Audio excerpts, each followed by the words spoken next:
반갑습니다. 말씀과 함께 하루를 시작하는 주님의 백성들을 예수님의 이름으로 축복합니다. 2023년 8월 11일 금요일 오늘 주신 말씀은 예레미야 18장 1절부터 12절까지입니다.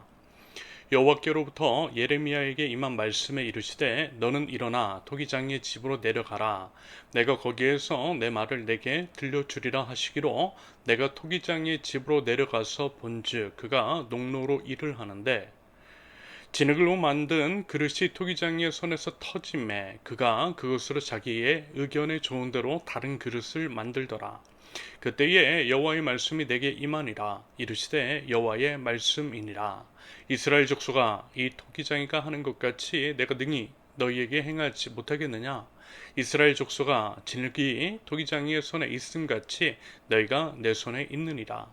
내가 어느 민족이나 국가를 뽑거나 부수거나 멸하려 할 때에 만일 내가 말한 그 민족이 그의 악에서 돌이키면 내가 그에게 내리기로 생각하였던 재앙에 대하여 뜻을 돌이키겠고 내가 어느 민족이나 국가를 건설하거나 심으려 할 때에 만일 그들이 나 보기에 악한 것을 행하여 내 목소리를 청종하지 아니하면 내가 그에게 유익하게 하리라고 한 복에 대하여 뜻을 돌이키리라.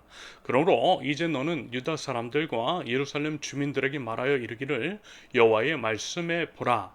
내가 너희에게 재앙을 내리며 계책을 세워 너희를 치려 하노니 너희는 각기 악한 길에서 돌이키며 너희의 길과 행위를 아름답게 하라 하셨다 하라.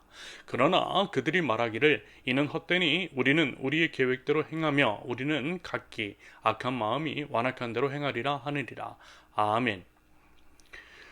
성경에서 가장 중요한 말씀, 여러분 그 말씀이 뭐라고 생각되십니까? 여러분 꼭 그런 것은 아니지만요, 가장 중요한 것을 가장 먼저 이야기하는 경우들이 있죠.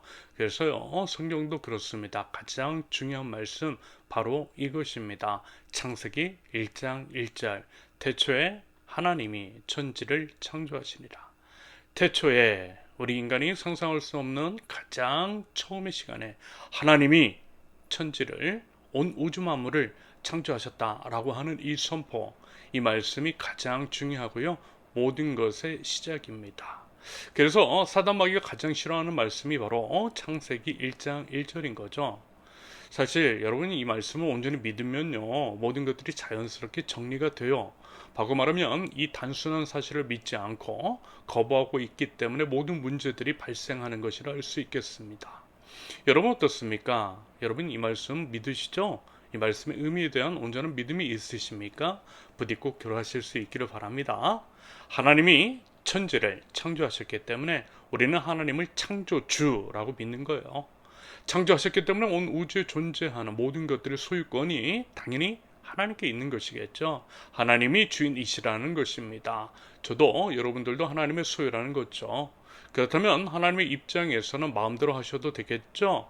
마치 우리가 우리의 소유를 대체로 우리 마음대로 해도 되는 것처럼 말입니다. 반면에 하나님의 소유된 우리는요, 우리의 뜻과 계획이 아니라 하나님의 뜻과 계획에 우리의 모든 것들을 맞춰야만 할 것입니다. 그것이 피조물로서 창조주 하나님에 대한 마땅한 본분입니다. 그렇다고 할 때 여기서 하나님의 놀라운 사랑에 감격할 수밖에 없어요. 왜요? 하나님이 우리를 대하시는 태도, 그 구체적인 사랑 때문에 말입니다.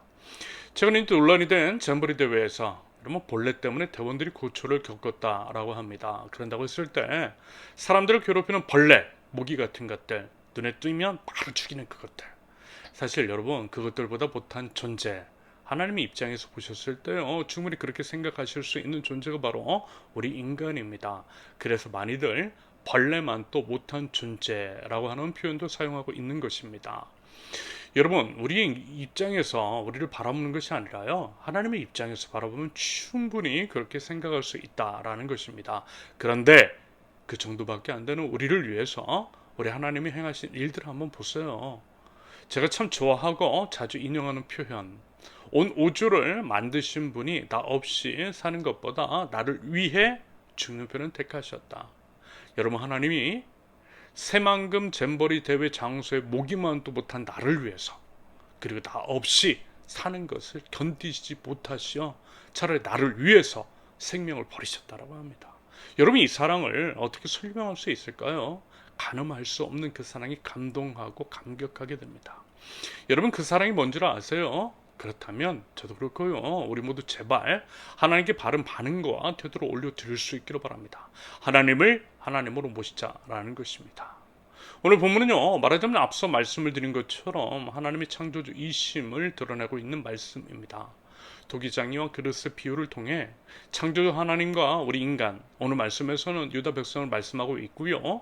그러면서 토기장이가 마치 본인의 마음대로 토기를 만들고 사용 용도도 정하는 것처럼 창조주 하나님은 충분히 그 자격도 되시고요. 그리 하실 수도 있다라는 것입니다.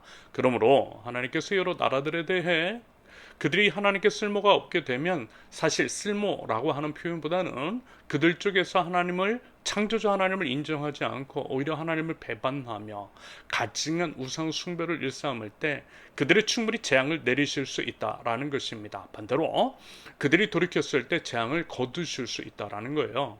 결국 모든 것은 하나님의 주권에 해당되는 이야기라는 말씀입니다. 바꿔 말하면 하나님의 심판과 징계에 대해 완악한 유다 백성들이 하나님이 대체 무슨 권리로 이와 같은 일을 하시느냐에 대한 항명 같은 것, 이 부분에 대한 답변이라고도 할 수 있겠습니다. 그런데요, 사실 엄밀히 따지고 보면 이 또한 굳이 답변하지 않으시고 하나님의 주권과 하나님의 능력으로 다 쓸어 엎으셔도 되는 충분한 자격이 있으신 창조주 하나님이십니다. 그런데 이렇게 또 설명해 주시고 또 11절과 12절에 기록되어 있는 것처럼 심판 예고는 물론이고 만약에 회개하고 돌이켰을 때 심판을 거둘 수 있다라고 하는 말씀까지 전해주고 계시더라는 것. 여러분 이 부분은요 제발 단순하게 마주하지 마시고요. 하나님의 어떤 분이신지 하나님은 창조주이시라는 인식 가운데 살펴보시면요 정말 놀라운 감동과 감격을 누리실 수 있으실 것입니다. 이런 엄청난 배려가 세상에 없다라는 것입니다. 드리고 싶은 말씀, 여러분 하나님을 아실 수 있기를 바랍니다. 하나님이 그 사랑을 아실 수 있기를 바랍니다. 그 하나님께 바른 반응을 보이실 수 있기를 바랍니다. 성경을 통해 예레미야를 통해 계속 반복되는 말씀입니다. 창조주 하나님이심을 인정하고 하나님의 말씀을 따라 행하는 것, 그렇게 하나님의 창조 목적에 따라 우리 개개인이 지어져 가고 우리 공동체가 지어져 가는 것, 그렇게 되도록 하나님 앞에 온전한 순종의 예배를 올려드리는 것, 이것이 우리의 마땅히 행할 바임을 기억하고요. 부디 그에 합당한 삶의 반응이 있는 저와 여러분들 모두가 되실 수 있기를 예수님의 이름으로 축원합니다. 함께 기도합니다. 벌레만도 못한 이 죄인을 살려주신 하나님, 창조주 하나님의 놀라운 그 사랑을 알아 그 사랑에 온전하고 바른 반응이 있는 저희 되게 하옵소서. 하나님의 왕이심을 인정하며 모든 삶의 영역 가운데에 하나님의 뜻대로 순종하며 살아가고 하나님 나라를 세워나갈 줄 아는 하나님 나라 백성이길 원합니다. 하나님 저에게 제 영을 허락하여 주셔서 하나님을 아는 지식이 풍성하게 하시며 바른 지식에 따른 바른 삶의 반응으로 하나님을 예배하는 저희 될 수 있도록 우리 하나님 저희 삶을 주관하여 주시고 인도하여 주시옵소서. 예수님의 이름으로 기도합니다. 아멘. 하나님께서 오늘 주신 말씀과 각자의 기도 제목을 놓고 우리 잠시 기도하겠습니다.